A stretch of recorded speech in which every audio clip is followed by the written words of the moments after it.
इस वीडियो में आपका स्वागत है। ठंडी का मौसम है और अभी सभी छात्र छात्राएं वर्ग 12वीं के सभी छात्र छात्राएं बोर्ड एग्जाम की तैयारी करने जा रहे हैं। तो आज से हम प्रत्येक चैप्टर वाइज फिजिक्स, केमिस्ट्री एवं मैथ में ऑब्जेक्टिव क्वेश्चन बताएंगे प्रत्येक चैप्टर। आज हम वर्ग 12वीं के केमिस्ट्री के प्रथम चैप्टर ठोस अवस्था सॉलिड स्टेट के ऑब्जेक्टिव की चर्चा करने जा रहे हैं। अब देख लीजिए, ठोस जिसका आकार, आयतन दोनों क्या हो, निश्चित हो, ये कठोर भी होते हैं, इसको संपीड़ित नहीं किया जा सकता है, और असंपीड्य होते हैं। और मुख्य रूप से इस चैप्टर से ठोस को जो है सो दो वर्गों में अवयवी कणों की संरचना के आधार पर, पहला क्रिस्टलीय ठोस, दूसरा अक्रिस्टलीय। क्रिस्टलीय ठोस का ही दूसरा नाम है रवादार ठोस और अक्रिस्टलीय ठोस का नाम है बेरवादार ठोस। अब देख लीजिए ऑब्जेक्टिव में क्या है, क्रिस्टलीय ठोस में इसके अवयवी कणों की व्यवस्था जो है निश्चित होती है। किसकी? क्रिस्टलीय ठोस के अवयवी कणों की व्यवस्था निश्चित होती है। इसकी ज्यामितीय आकृति भी क्या होती है, निश्चित होती है। इसकी दीर्घ प्राची व्यवस्था इसमें पाई जाती है। इसके अणु जो है सो बड़ी बड़ी दूरियों तक जो है व्यवस्थित रहता है। इसका गलनांक जो है निश्चित होता है। इस क्रिस्टलीय ठोस को ही वास्तविक ठोस कहा जाता है। इसकी प्रकृति विषमदैशिक होती है। अब देख लीजिए उदाहरण के लिए जो मुख्य रूप से है NaCl, quartz, KCl, Na2SO4, K2CO3, FeAu और Cu, ये मुख्य रूप से जो है 12वीं के सिलेबस में ये सब जो एग्जाम्पल है क्रिस्टलीय ठोस। अब देख लीजिए सेम, इसमें आप अंतर भी लिख सकते हैं और ऑब्जेक्टिव के लिए भी है। और क्रिस्टलीय ठोस को बेरवादार ठोस कहते हैं। देख लीजिए इसकी अवयवी कणों की व्यवस्था निश्चित थी, इसके अवयवी कणों की व्यवस्था अनिश्चित है। इसकी ज्यामितीय आकृति भी क्या है, अनिश्चित है। इसमें दीर्घ परासी होता था तो अक्रिस्टलीय में क्या होता है, लघु परासी होता है। इसका गलनांक जो है निश्चित, इसका गलनांक क्या है, अनिश्चित है। और क्रिस्टलीय ठोस को जो है यदि धीरे धीरे अधिक देर तक गर्म करेंगे तो ये क्रिस्टलीय ठोस जो है पिघल कर किसमें, और क्रिस्टलीय ठोस पिघल कर क्रिस्टलीय ठोस में आ जाएगा। इसका गलनांक जो है अनिश्चित होता है। देख लीजिए इसको वास्तविक ठोस कहते हैं क्रिस्टलीय, लेकिन इसको क्या कहते हैं, आभासी ठोस कहा जाता है या अतिस्थिर द्रव कहा जाता है। इसकी प्रकृति जो होती थी वह विषमदैशिक होती थी और इसकी प्रकृति और क्रिस्टलीय की क्या होती है, समदैशिक होती है। इसकी संरचना द्रव के समान होती है। अब देख लीजिए और क्रिस्टलीय ठोस के जो मुख्य उदाहरण है कांच है, रबर है, प्लास्टिक है, क्वार्टज कांच है। अब देख लीजिए यहाँ पर सिर्फ क्वार्टज कहेगा तो ये क्या हो जाएगा, क्रिस्टलीय है, लेकिन क्वार्टज कांच कहेगा तो ये क्या है, और क्रिस्टलीय।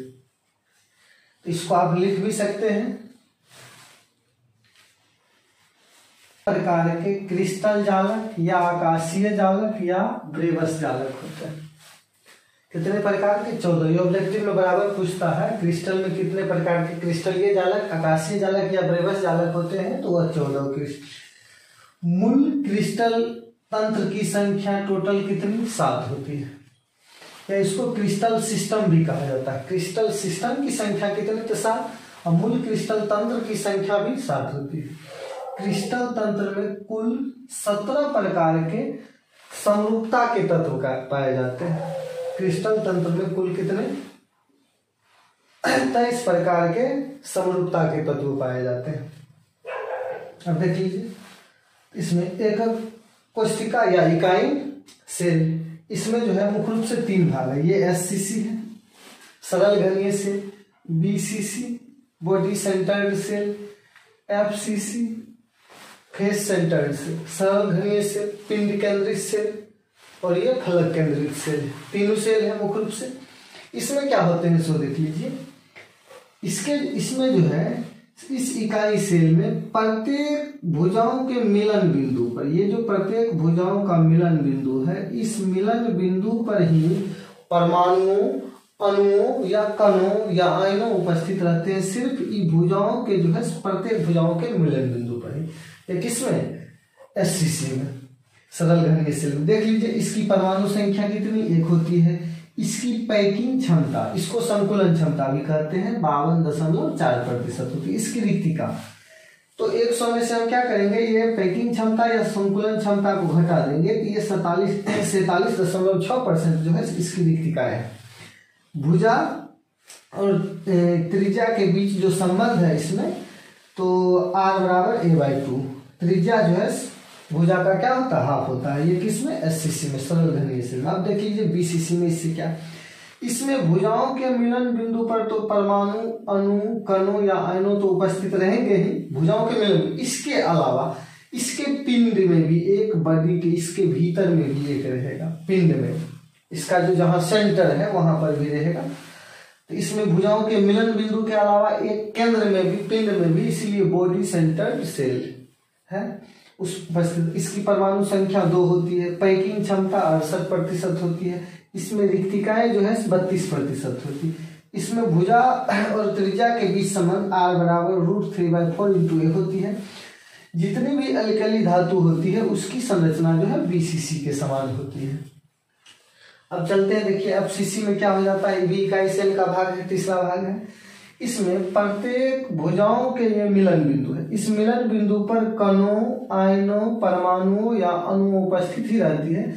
इसके अलावा प्रत्येक फलक में देख लीजिए, इस फलक में भी, इधर भी, ऊपर भी, नीचे वाले फलक में, इस साइड वाले फलक में, उस साइड वाले फलक, प्रत्येक फलक में भी कणों, अणुओं, परमाणु या आयनों उपस्थित रहती है। कहाँ के अलावा, भुजाओं के मिलन बिंदु के अलावा। इसमें परमाणु संख्या 4 होती है। इसकी पैकिंग क्षमता कितना, 74% होती है। इसकी जो रिक्तिकाएं हैं वो कितना, 26%। और इसमें भुजा और त्रिज्या के बीच संबंध r बराबर a/2 होता है। इसको आप स्क्रीनशॉट भी कर सकते हैं, ये ऑब्जेक्टिव है, और इसको लिख भी सकते हैं। देख लीजिए, ये तो विविया है, बिहार बोर्ड में बराबर पूछे जाते हैं, और इसमें से भी ऑब्जेक्टिव रहते हैं। इसको आप लिख लीजिए या स्क्रीनशॉट कर लीजिए, फिर इसको आप हम मिटा देते हैं।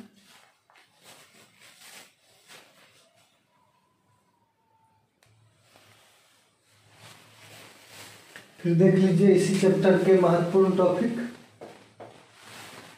त्रिज्या अनुपात की चर्चा करने जा रहे हैं। ये 2 नंबर में भी पूछता है त्रिज्या अनुपात, वेरी वेरी इंपॉर्टेंट है। किसी क्रिस्टल में धनायन कणों की त्रिज्या, ये धनायन कणों R+ है, धनायन कणों की त्रिज्या एवं ऋणायन कणों की त्रिज्या का जो अनुपात होता है उसी को हम क्या करते हैं, त्रिज्या अनुपात। धनायन कण की त्रिज्या एवं ऋणायन कणों की त्रिज्या का जो अनुपात होता है उसी को हम त्रिज्या अनुपात। इसकी संरचना में देखिएगा हमेशा धनायन कणों की जो आकार होता है वो छोटा होता है और ऋणायन कणों का आकार हमेशा बड़ा होता है। अब देख लीजिए कुछ ये डाटा है इसका त्रिज्या अनुपात से संबंधित। जब त्रिज्या अनुपात का मान 0.155 एवं 0.255 के बीच हो तो उस स्थिति में इसकी CN नंबर मतलब कोऑर्डिनेशन संख्या, समन्वयन संख्या या उपसंयोजन संख्या कहिएगा, उसके जो चारों बगल जो क्रिस्टलीय गोला उपस्थित रहती है उसकी संख्या 3 होती है जब त्रिज्या अनुपात इसके बीच हो। इसकी संरचना इसी स्थिति में त्रिभुजाकार होती है। इसका सबसे अच्छा उदाहरण जो है B2O3 है। अब देख लीजिए जब त्रिज्या अनुपात का मान 0.255 से 0.414 तक हो तो उस स्थिति में इसकी जो है CN नंबर कोऑर्डिनेशन नंबर 4 होती है और इसकी संरचना चतुष्फलकीय। इसका सबसे अच्छा उदाहरण ZnS जिंक सल्फाइड। अब देख लीजिए जब त्रिज्या अनुपात का मान 0.414 से 0.732 तक हो तो इसकी जो है कोऑर्डिनेशन नंबर कितनी 6 होती है और इसकी जो है संरचना अष्टफलकीय होती है। इसका सबसे अच्छा उदाहरण NaCl है। अब देख लीजिए जब त्रिज्या अनुपात का मान 0.732 से 1 तक हो तो उस स्थिति में इसकी समन्वय संख्या कोऑर्डिनेशन नंबर जो है 8 होती है। इसकी संरचना BCC होती है। इसके लिए CSCCl इसका उदाहरण है। अब देख लीजिए ये इसमें याद रखिएगा ये दोनों लाइन भी इंपोर्टेंट है। देख लीजिए चतुष्फलकीय रिक्तिका की त्रिज्या 0.225 होती है और अष्टफलकीय रिक्तिका की त्रिज्या 0.414 होती है। अक्रिय गैस की संरचना CCP होती है, क्यूबिक क्लोज पैकिंग, घनीय निबिड संकुलन। अक्रिय गैस की संरचना CCP होती है मतलब क्यूबिक क्लोज पैकिंग, घनीय निबिड संकुलन। देखिए CaF2 इसकी जो है में इसमें टेट्राहेड्रल वॉइड्स मतलब चतुष्फलकीय रिक्तिकाएं पाई जाती है, लेकिन इसमें क्या है कोऑर्डिनेशन नंबर चेंज हो जाता है। अब देख लीजिए Ca का जो है कितना 8 है Cn नंबर, लेकिन F फ्लोरीन आयन का कितना 4 होता है और सब में बराबर होता है। NaCl में Na2O में जितना धनायन पर उतना ही ऋणायन पर होगा, लेकिन इसमें CaF2 में क्या हो जाता है चेंज हो जाता है। इसमें देख लीजिए Ca पर जो है कैल्शियम आयन पर 8 है और इस फ्लोरीन आयन पर कितना 4 है। अब देख लीजिए ये भी इसका आयन है दोनों के लिए। अब देखिए HCP और CCP इसमें कौन कौन से रिक्तिकाएं पाई जाती है। ये hexagonal close packing, hexagonal close packing, षटकोणीय निविड़ संकुलन, और ये है अभी जस्ट बताए हैं CCP क्यूबिक क्लोज पैकिंग मतलब घनीय निविड़ संकुलन। इसमें HCP में हमेशा टेट्राहेड्रल क्वार्ट्स मतलब चतुष्फलकीय रिक्तिकाएं पाई जाती है और इसमें CCP में हमेशा जो है ऑक्टाहेड्रल क्वार्ट्स पाई जाती है। अब देख लीजिए HCP जिसमें रहेगा उसका जो है कोऑर्डिनेशन नंबर 12 होगा, CCP रहेगा उसका भी कितना होगा 12 होगा, लेकिन BCC की कितनी 8 होती है, इसमें 8 होते हैं। अब देखिए HCP का उदाहरण कौन कौन है, B है, CD है, TI, MG, ZN, CR, B, MO, ये सब किसका उदाहरण है HCP का। और CCP या FCC का उदाहरण कौन है, CU, AG, AU, NI, PT, जितना भी है ये किसका CCP या FCC का उदाहरण है। अब देख लीजिए BCC का इससे पहले भी हम बताए थे, अल्कली जितना भी अल्कली धातु होती है सबकी संरचना BCC के समान होती है और उसके अलावा जो है बेरियम और आयरन की जो भी संरचना किसके समान होती है BCC के समान। अब जो ये इंपॉर्टेंट ऑब्जेक्टिव है इसको आप लिख भी सकते हैं या स्क्रीनशॉट भी कर सकते हैं। फिर हम इसको मिटा देते हैं।